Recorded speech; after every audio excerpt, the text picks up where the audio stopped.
okay, 2024 is going to be a year for brands, businesses to realize something hard.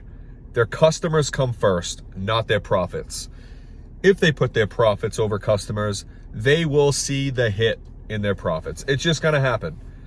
More and more people are waking up to bullshit, to cheesy, scammy, salesy, just dirty techniques. And we don't like it. We want to trust a brand. And if they put their customers first, you will get the trust. Us as copywriters have to articulate this correctly to our clients, because at the end of the day, it's a business. It's about making money for them. And if their numbers prove you wrong, you have to explain to them that, yes, technically they're not wrong because the numbers are proving them right, but they are going to see less and less of those numbers in their favor, if that makes any sense. Okay, so let's look at like a big ass brand, Apple, right? Does Apple put their customers first or profits? This is a good one, because I think they balance both.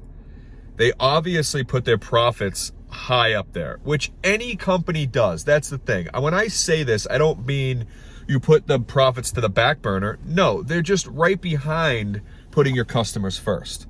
You have to walk this line, and Apple does it, right? These big tech companies do it by getting cheap labor, slave labor, right? And you'd be like, oh, well, they're putting profits first. You're right. But they're also putting their customer first, because by doing so, you can actually afford the product. Now, I know that's controversial, might get all sorts of bullshit from that, but that's a huge company that people just trust. They have a corner on that market where their name itself just sells. They don't have to do what other people do. Okay, here's an example of a brand that needed to increase profits, and by doing so, they put their customer first. This is the best example. This is such a fun example. Heinz Ketchup. Heinz Ketchup. They cornered the market in ketchup. Even though they have other things. If you said Heinz, you thought ketchup. It's just the way it went. And for years, they had that glass bottle that if you tapped it in just the right spot, you'd get your surprise of ketchup. So, okay. What can you do? You're the guy that's working for Heinz. You're doing great. Business is booming. And they come to you and say, hey, we want to double our profits. And you're like, whoa, we can't even rebrand Heinz. How are we going to do that? They did it by putting customers first. How? Innovation, which is a great way to make an easier experience for the customer. How'd they do it? A squeeze bottle. They just used a squeeze bottle and their profits soared. Now, obviously, at the end of the day, they wanted profits, but how they did it was put their customers' needs, a need that the customer didn't even know they needed, right? Once we saw it, we're like, oh, this is it. That's an amazing example. I would say that the most companies, right? If you got a course, if you are working for a brand, whatever you're doing, whatever, if it's a product or service, right? You're not always going to have the Heinz example. It's just not going to happen. And you're obviously most likely not Apple. So what can you do? Well, what you can do is, I call this the Super Bowl method. Okay. If you treat every ad, every interaction with your customer like it's a Super Bowl ad, you will be amazed, because you didn't waste their time.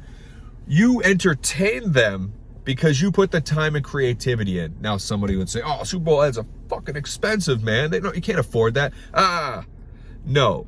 The person who made the ad didn't get paid anymore. The agency that hired them probably did. And obviously to get the slot during the Super Bowl is super expensive.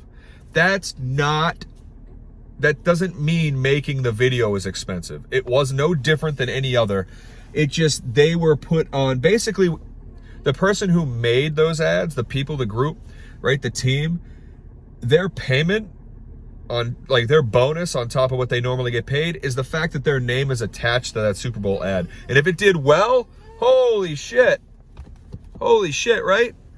So that's the Super Bowl method. Don't waste people's times, customers' times.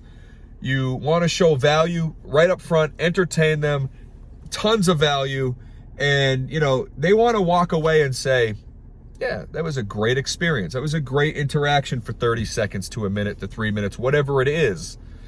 If they get your product, they should feel like you have their back from start to finish and everywhere in between. If it's a service, same thing, above and beyond.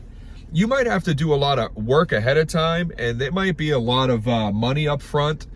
But if you build a foundation where your customers trust you, your brand, word of mouth, which is the most priceless way of marketing, word of mouth will be your brand. Just like all the big hitters. That's it. That is just my little rant today on a Sunday after I got done at the barn doing some chores. That's just my 2 cents, guys. I don't know. What do you guys think? Drop a comment. Let me know. Light up. Okay, if this shuts off.